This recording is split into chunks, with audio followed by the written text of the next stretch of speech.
The UK looks most interesting among the top 5 stock markets.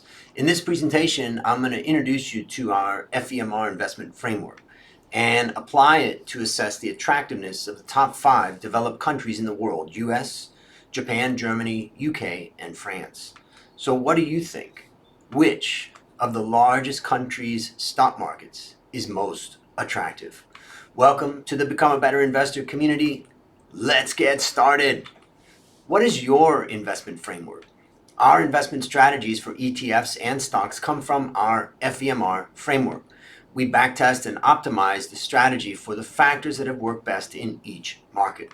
We do all of our research in-house. We don't rely on other people's research, though we might, of course, get ideas from them, but we're going to test those ideas in our framework. The benefit of an investment framework is that it forces discipline. It's easy to be emotionally affected by market events, which can cause you to make rash and costly decisions. To avoid this, we stick with our framework. A robust framework means our strategy relies on data and structure rather than just a feeling or an opinion. So let me introduce you to the framework. First, it starts with management and earnings. Management is responsible for producing earnings of the company.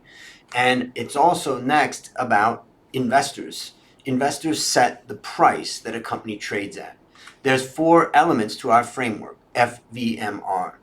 F stands for fundamentals. We're looking for strong profitability, which shows a company is managed well. And we prefer high or, of course, rising profitability. The V stands for valuation, and it shows how the market perceives the stock. We prefer good fundamentals at relatively cheap valuations. And momentum, we try to avoid value traps by looking for positive price and earnings momentum. And at times, remember that low momentum sometimes signals an out of favor opportunity. And risk, well, we prefer low business and price risk.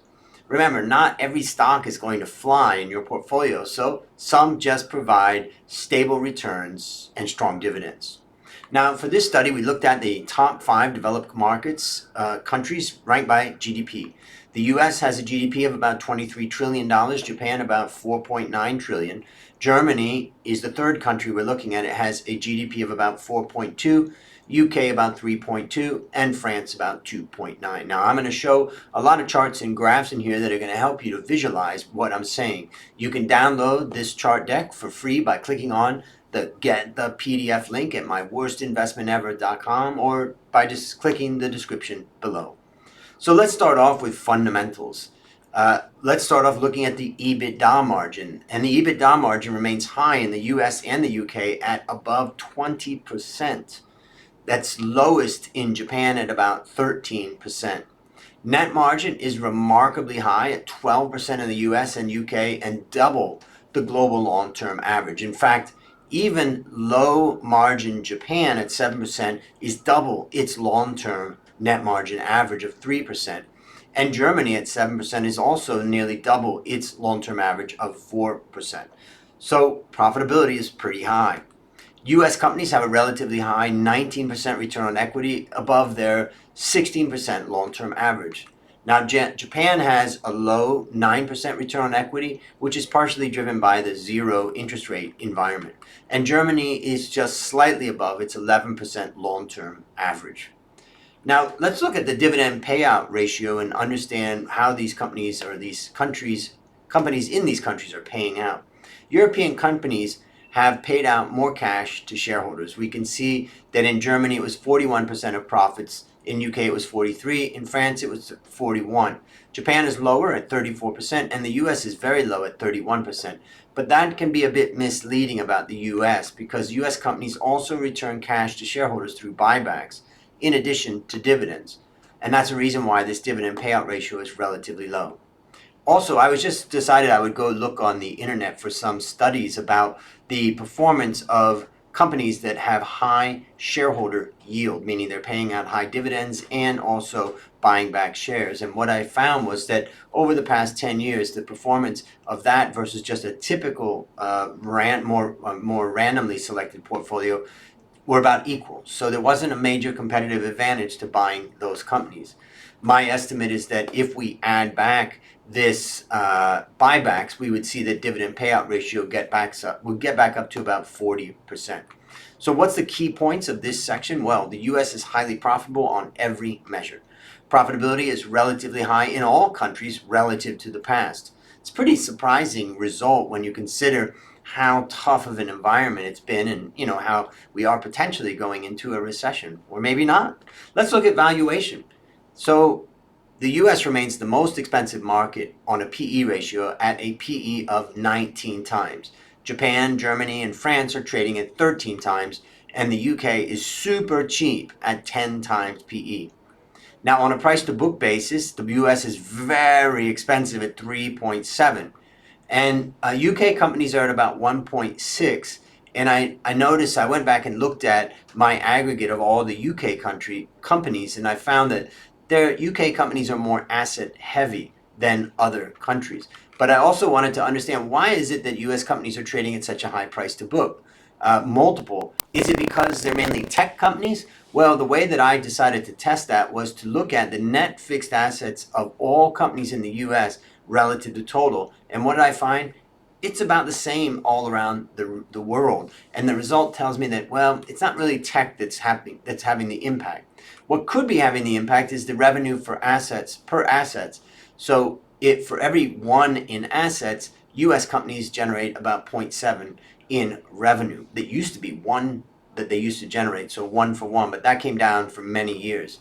Now, Japan is about the same, but Germany is at 0.58, UK is at 0.57, and France is at 0.52. So basically what you could say is one of the reasons why the price to book is so high in the US is because they're generating more revenue per assets.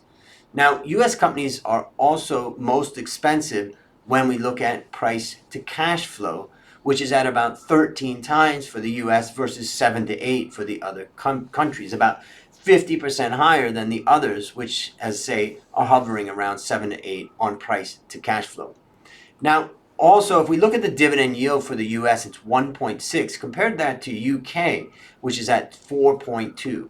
This super low US dividend yield is due to expensive markets. The US is expensive, and when price gets pushed up, dividend yield comes down. And also the payouts coming from share buybacks. Now, the UK market now pays 4.2%. It's an incredibly high number. This shows that the UK market is cheap, and also that inflation expectations are high and they're being built into that dividend yield. Now, let's look at one measure. Rather than look at PEG ratio, I'm going to look at ROE divided by price to book. You can think about it as, how much do I get in ROE for every 1 in price to book? The UK is super cheap, and the US is 2 times as expensive as the UK. What does that mean? It means that the UK has about 1.6 times price to book for an ROE of 16 times.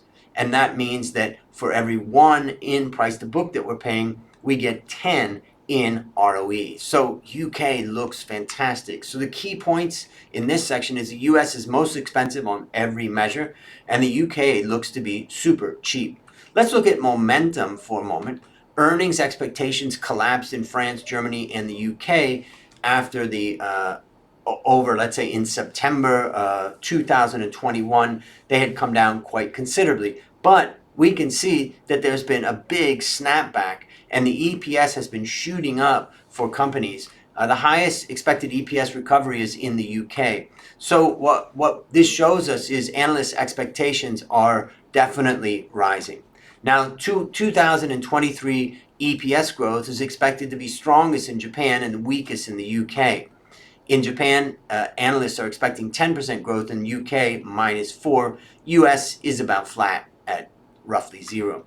Now, let's look at price movement or price momentum. Over the past 6 months, Germany and France are up about 12%, UK only half that, and the US is negative 5%. That's over the past 6 months. So Europe and UK are moving. The US market is up most over the past 3 years at about 21%. And Germany is about flat over the past 3 years. So that kind of tells you that Germany could look interesting relative to its long-term history. And finally, year-to-date 2003, Germany and France are the winners, both up about 13%, versus the US up, let's say, only 7% or half that in the year-to-date 2023. So what are the key points? 2023 U.S. earnings growth forecasts are flat. Analysts have been upgrading earnings of European companies, and weak earnings growth expected in the UK in 2023. Finally, Germany is the one market that has been flat over the past 3 years.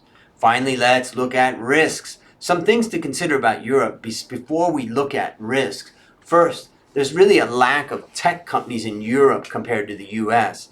So when value does well, European markets do well. And China reopening is positively impacting sentiment in Europe. And some speculate that the lower oil price or gas price and China opening may prevent a recession in Europe. Of course, the risk is that the ECB will hike rates more than the Fed. In other words, the Fed's done, but the ECB has to do more. I think there still is some very significant risks related to recession in the UK, but for right now, or in Europe, but for right now, that's part of the sentiment and what's causing the markets to rise. Now, I thought we would just look at the 10-year bond rate for a moment to understand what's happening. And UK and Italy have the highest 10-year bond rates. Europe, in general, is at 2.8. Germany's at 2.2. UK is at 3.3. France is at 2.6. And Italy is at 4%. Spain is at 3.2. So 10-year bond rates are not out of control. Let's say the highest is in Italy at 4%. And then if we go to the UK, it's 3.3. So long-term interest rates are still relatively low. So what are the key points? There's many risks. There's nuclear war, there's energy spike, there's a US recession, there's also a slower than expected China recovery. But if we look at the final summary of this, considering all four elements, fundamentals, valuation, momentum, and risk, the US is expensive and the UK looks cheap. So the bottom line, UK looks more interesting among the top 5 markets. So what do you think? Which of the largest countries' stock markets is most attractive to you? Remember, you can download this chart deck for free by clicking on Get the PDF link at myworstinvestmentever.com or just clicking in the description. Have a great day.